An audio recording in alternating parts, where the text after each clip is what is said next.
สบายดีทุกคนเนาะวันนี้ก็สิมาอัปเดตระบบวาล์วใหม่เพิ่นว่าเปลี่ยนสปริงวาล์วตัวนี้เนาะเป็นวาล์วเซตพันเนาะเพิ่นว่าวาล์วเซตพันสปริงตัวนี้สำหรับผู้ที่ใส่วาล์วเซตพันเนาะเวลาใช้กับ MC งานเวียดนี่เนาะถ้าเป็นวาล์วเดิมๆมาแต่โรงงานเนาะสปริงตัวยันสปริงตัวนี้นี่ตัวยันเข็มวาล์วมันจะแข็งจนแบบว่าตีบ่อยากแตกพุ่นแหละเฮาเติม 3,000 น่ะเนาะอันนี้ข้าพเจ้าสิมาอัปเดตเปลี่ยนเนาะตัวเก่ามันข้าพเจ้าทิ่มแล้วเนาะหาบ่เห็นเลยว่าสิมาเทียบใส่กันให้เบิ่งเนาะว่าเป็นจังได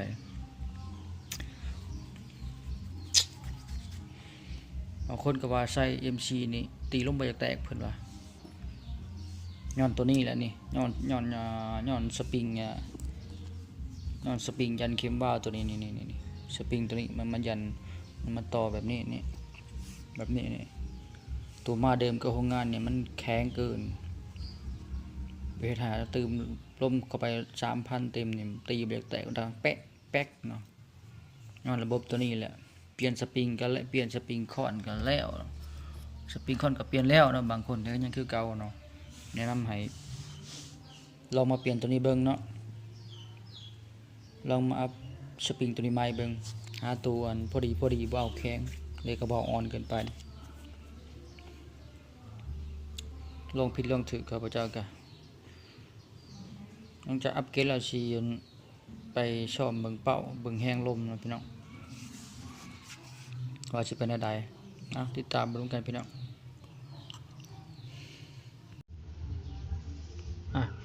พี่น้องหลังจากประกอบอีหยังแล้วก็เฮาสิมาเช็ควาล์วเช็คเล็กกูเลเตอร์แล้วก็เฮาก็สิมาประกอบนะประกอบคืนแบบนี้ประกอบคืนแล้วเฮาก็สิไปลองกลุ่มมันล่ะจักสิเป็นจังไดแหละ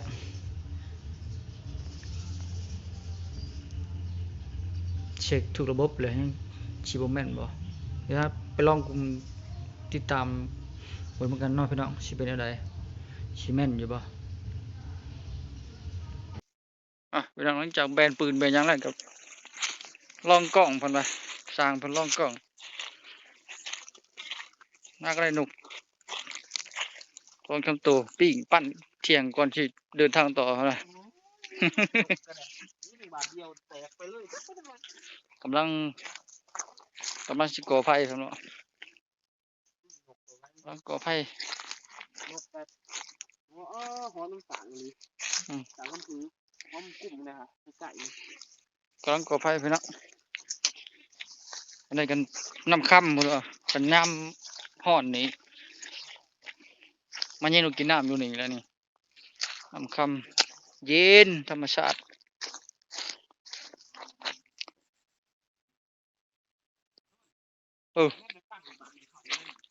ฮะใครระบ่เขา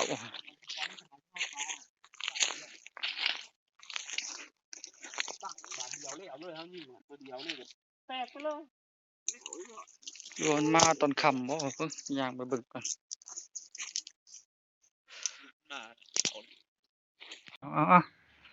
แล้วหัวหิวข้าวแห้งเลยช่วงไหนจางพลหิวเกาะแห้งปั่นเที่ยงมันล่มพี่น้องไอ้ฮานหนุกมากกับเป็นหดหนุกมันล่มแห้งล่มอูกอยู่คือ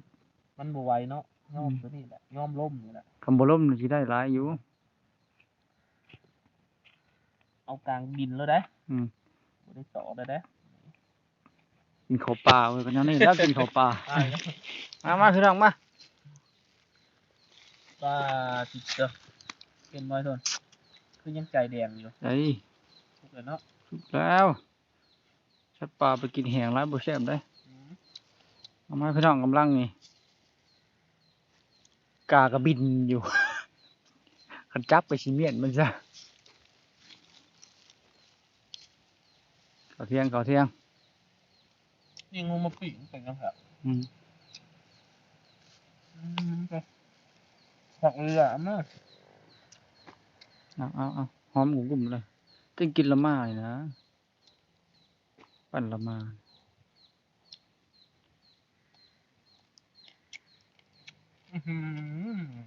ขี่ขมอำลำมาเลย บอกให้ มาให้ ตัวอ่อใส่มันออกน้ำตัวพุ่งมันเลยดิ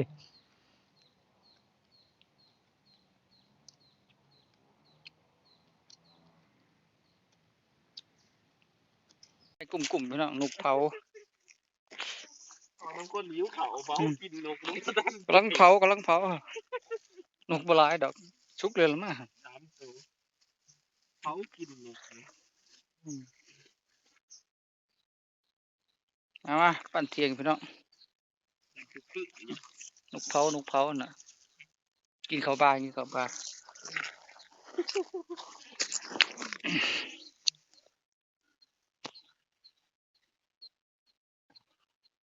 มันหอนยำแรงจังเนาะมันแดด ไว้หิวแห้งแล้วมันแดดหนึ่งเด้อน้านังน้อง แล้วคือมันแหลนอยู่มันแหลนข้าไปเอาเลยโม้แต่ยิ่งอยู่พี่ไม่ใช่เลย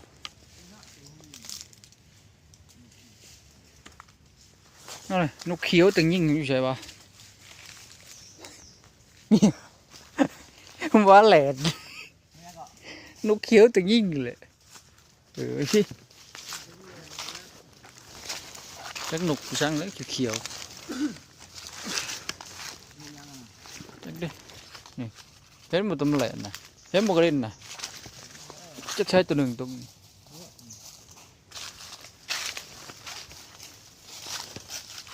สามเราบักกระเด็นนะมีตัวใหญ่ นกเนี้ยไง จังหวะเลยโอ้หมาก นี่เลยมันลงไปกินน้ำในหัวมันสนุก หมากมันลายอะไร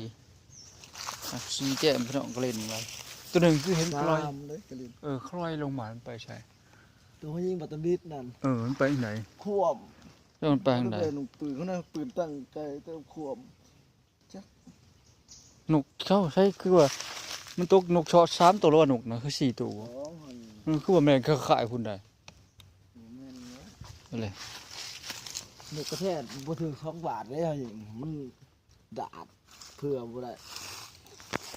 ดาดบ่ามันเชื่อที่ตกดินกันหัวเดี๋ยวนี้ เบ็ดเท่านี้ไปหาเราทางไหนไปเนี่ย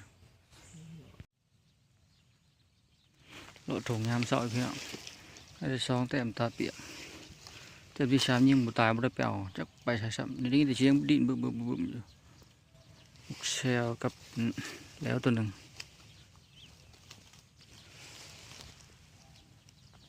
กล่องเป็นตายไปแล้วกล่องขวดไปเรื่องนกกระมาอยู่ยิงพลาด3-4 บาทผู้บรรยากาศตรงไหนตรงนาเนี่ย